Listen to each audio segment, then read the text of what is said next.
Hello everyone, my name is Dimitar from the Dimitrov-Boulay piano duo.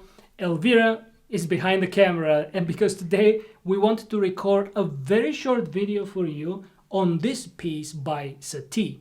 I think it's beautiful and I wanted to give you a few tips, a few things that we see very often, a few mistakes that our students make, or not only mistakes but also things that they find difficult.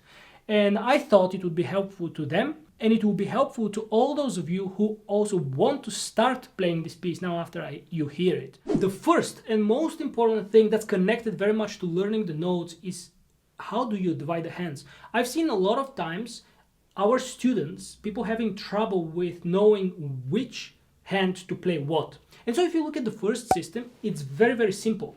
You don't play like this, left and right,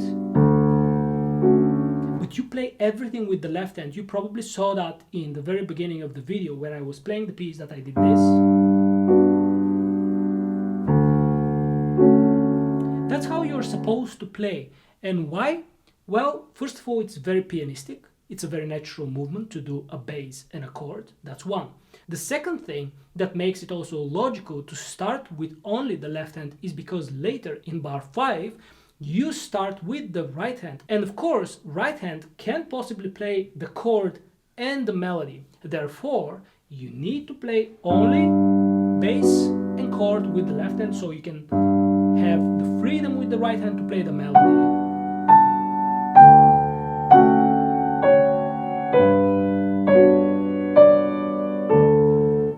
I personally find this a wonderful exercise in this piece because it teaches you how to move from a bass to a chord, because the better you become, the more difficult pieces you play, you're going to encounter that type of technique very often. And so don't look for shortcuts, don't look for adjusting and making it easier for yourself.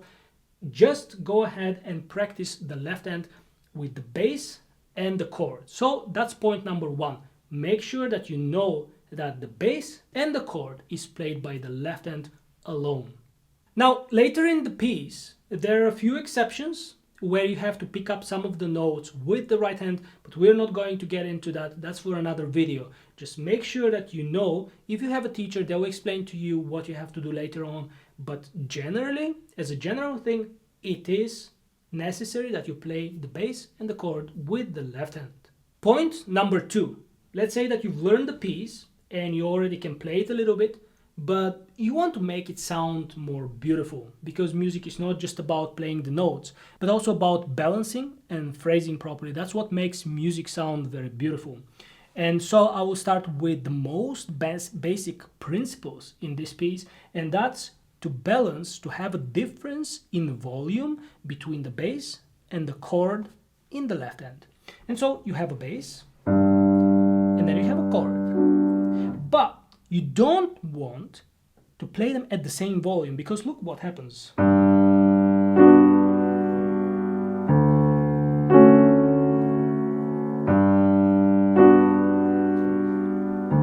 Still beautiful harmony, right? But if you change and you play the chord softer than the bass, look what you're going to get.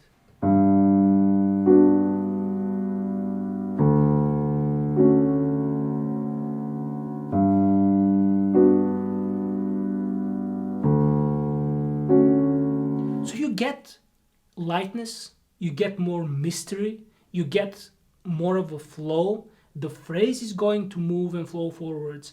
And if you play them equally, or God forbid, you do the chord heavier, then your bass note, you're going to get a very heavy sound. You're going to get a piece that's very static. It doesn't move forwards. And so it's not going to sound so beautiful. You experience how much more beautiful it sounds if you balance that. Now, that's something tricky to do, so I would recommend at first that you really learn the piece well, because if you start by trying to learn the notes and trying to balance the bass and the chord, that's going to be very difficult. Be very confident in the notes you are playing always before you do any kind of beautiful decoration, if you want to call it, with the piece. So anyway, if you're one of those that already knows the notes and you're comfortable with them, make sure that you try to balance the bass and the cord, you're going to get a very different experience. And last but not least is the right hand. The right hand is, so to speak, not the most important, but it has to be sounding more. I'm talking again about balancing. It has to sound more than the chord in the left hand.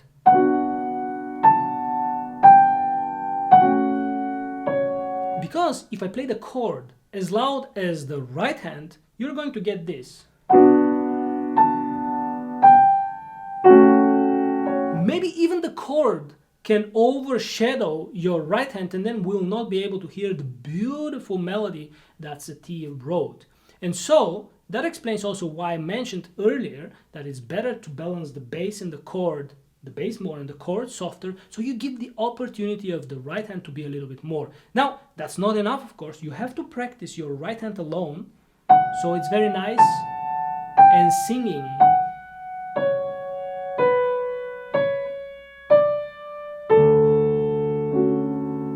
This is with the chord.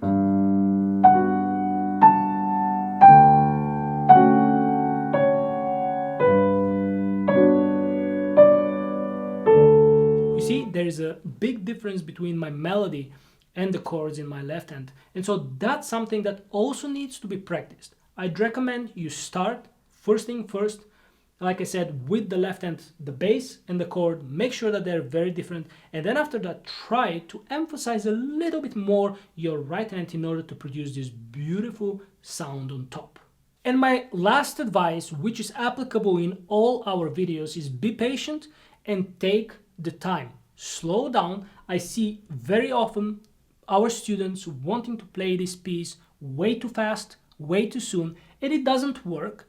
They can't possibly even follow the notes that way, let alone make beautiful balance between the bass and the chord, or the bass and the right hand. So the most important thing of all, with everything, with every video that we make, with every tip that we give you, is make sure that you are patient, that you are conscious. And by conscious, I mean always take a tempo where you are aware of everything you are doing, so you can pay attention to the details, and you can get a lot in return out of your practice session.